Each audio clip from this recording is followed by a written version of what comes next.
I know that हम सब ने ग्रेविटेशन चैप्टर इतनी बोरिंग तरीके से पढ़ा है that we never were involved in the story, but इसके पीछे की कहानी इतनी इंटरेस्टिंग है, it blew my mind and it will blow yours as well. तो कहानी तब शुरू होती है जब Indians already knew that everything revolves around the sun, but west में अभी भी एक आइडिया प्रेवलेंट था that maybe earth is the centre of the planetary system, but Copernicus came and rediscovered the same thing and confirmed that sun is the centre of the planetary system and everything revolves around the sun. Copernicus ने जो भी बताया था उसको और सच prove करने के लिए और ट्रूथ के और नजदीक जाने के लिए we needed measurements.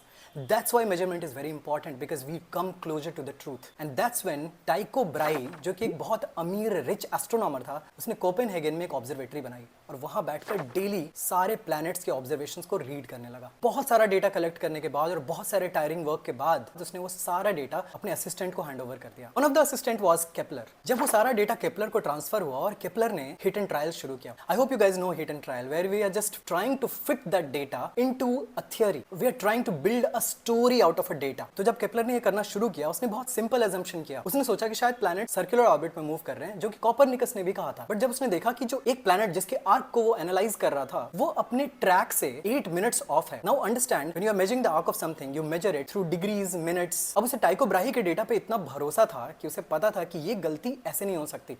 There is definitely something in that. तो उसने फिर से हिट एंड ट्रायल शुरू किया and then he found out that this orbit is not a circle, rather this is an ellipse, जिसके एक फोकस पर सन बैठता है और planets उसके चारों तरफ रिवॉल्व करते हैं। That was the first law of planetary motion by Kepler, that the orbits are elliptical in shape. But इतने से मन नहीं भरा, उसे ये भी पता करना था कि how fast does it go, planets कैसे मूव करते हैं सन के चारों तरफ। तो उसने बहुत ही सिंपली एक प्लैनेट की पोजीशन को 3 वीक्स अपार्ट रीड करना शुरू किया। उसने पहले देखा कि वो प्लैनेट यहाँ है और 3 वीक के बाद वो प्लैनेट कहीं और है।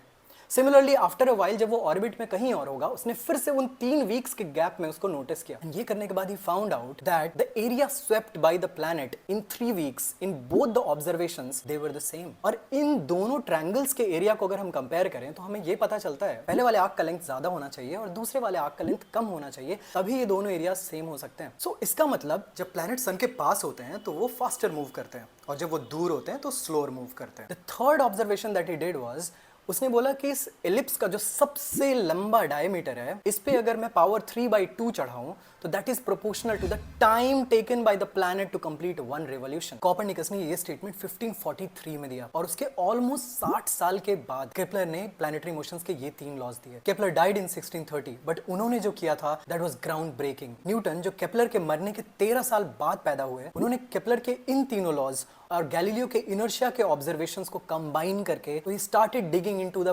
Force that was responsible to do all of this. Will go little deep into the theory, but for that you have to watch the next video because this is already too long. Bye bye.